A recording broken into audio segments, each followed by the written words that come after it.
ఈ కామనూరులో నివసిస్తున్న మీ అందరికి కూడా ముందుగా క్రిస్మస్ శుభాకాంక్షలు తెలియజేసుకుంటా ఉన్నామండి. మరియు నూతన సంవత్సర శుభాకాంక్షలు తెలియజేసుకుంటా ఉన్నామండి. ప్రియమైన సోదరి సోదరులారా, ఈ విధంగా మేమందరం కూడా ప్రొద్దుటూరు బెకన ప్రార్థనా మందిరం నుండి క్రిస్మస్ సందేశాన్ని మీ మధ్యకు మేము తీసుకొని వచ్చినాం. ఏంటి అదంటే, పాపులైనటువంటి మానవులను పాపం నుంచి రక్షించడానికి లోకరక్షకుడు జగద్రక్షకుడు యేసుక్రీస్తు ప్రభువారు భూమి మీద అవతరించినటువంటి దినం క్రిస్మస్.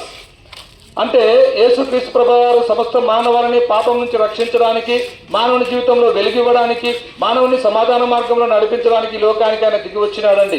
ప్రియమైనంత సహోదరి సోదరులారా, మానవుడు పాపం చేయటం బట్టి, మానవుడు దేవుని ఆజ్ఞను మీరటను బట్టి పాపంలో ప్రవేశించినాడు. ఆనాటి నుంచి ఈనాటి వరకు పాపంలో జీవిస్తున్నాడు, పాపంలో సుఖిస్తున్నాడు, పాపంలో మరణిస్తున్నాడు. దేవుని వాక్యం చెప్తా ఉంది, పాపములను వచ్చు జీతము మరణమని దేవుని వాక్యం సెలవిస్తూ ఉంది. ఈ నిత్య మరణం నుండి, ఈ నిత్యమైనటువంటి ఎడబాటు నుండి, ఈ నిత్య శిక్ష నుంచి మానవుని తప్పించాలని ఆ పరలోక వైభవం వదిలి నరుడుగా ఆయన ఈ లోకానికి దిగి వచ్చినాడు. మనందరి పాపముల కొరకు యేసుక్రీస్తు ప్రభుల వారు ఆ యొక్క శిలువలో ప్రాణం పెట్టాడు. ఆయన మరణించినాడు, సమాధి చేయబడి 3వ దినాన మరణం చేయించి తిరిగి లేచినాడు.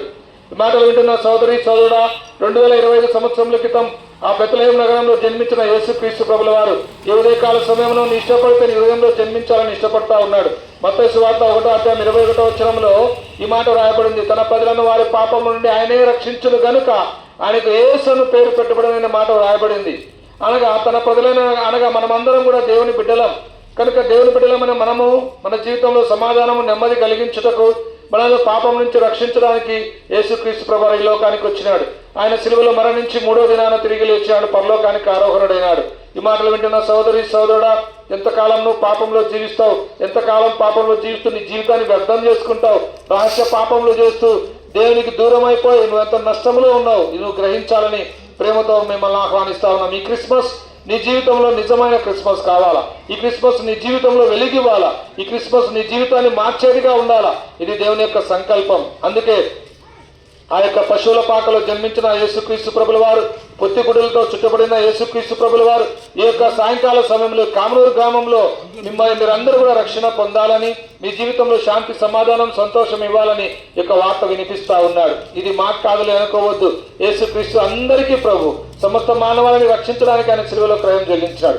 ఈ మాటలు వింటున్న సోదరి సోదరుడా, ప్రభువైన విశ్వాసం ఉంచండి, అప్పుడు మీరును మీ ఇంటి వారిని గొప్ప ఆత్మరక్షణ, పాపక్షమాపణ, పరలోక రాజ్యం పొందగలరు. యేసు ప్రభుల వారి గురించి మీకు ఇంకా ఎక్కువగా తెలుసుకోవాలని ఆశ ఉంటే ప్రొద్దుటూరు గాంధీ రోడ్ విజయనగరంలో బెత్లెహేము ప్రార్థన మందిరం ఉంది, అక్కడికి మీరు ఎప్పుడైనా రావచ్చు, దేవుని వాక్యం వినొచ్చు.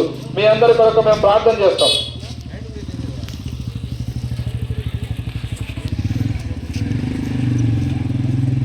ప్రేమలమా పేపర్లో తండ్రి మీ పాదాలు వందనాలు. ఈ యొక్క సాయంకాల సమయంలో కామనూరు గ్రామాన్ని ప్రేమించినందులకు వందనాలు. మీ మరణ పునరుత్థానం గురించి విన్నారు ప్రభా, మరి వాళ్ళు మీ కార్యం చేయండి, మీ చిత్తంలో ఏర్పడుతున్నారని రక్షించుకునండి. ముందుకెళ్తున్నాం, మీ ఆత్మాభిషేకం అనుగ్రహించి నడిపించి మీరే మహిమ పొందవలసిందిగా యేసు ప్రభు నామమున ప్రార్థిస్తున్నాం మా తండ్రి.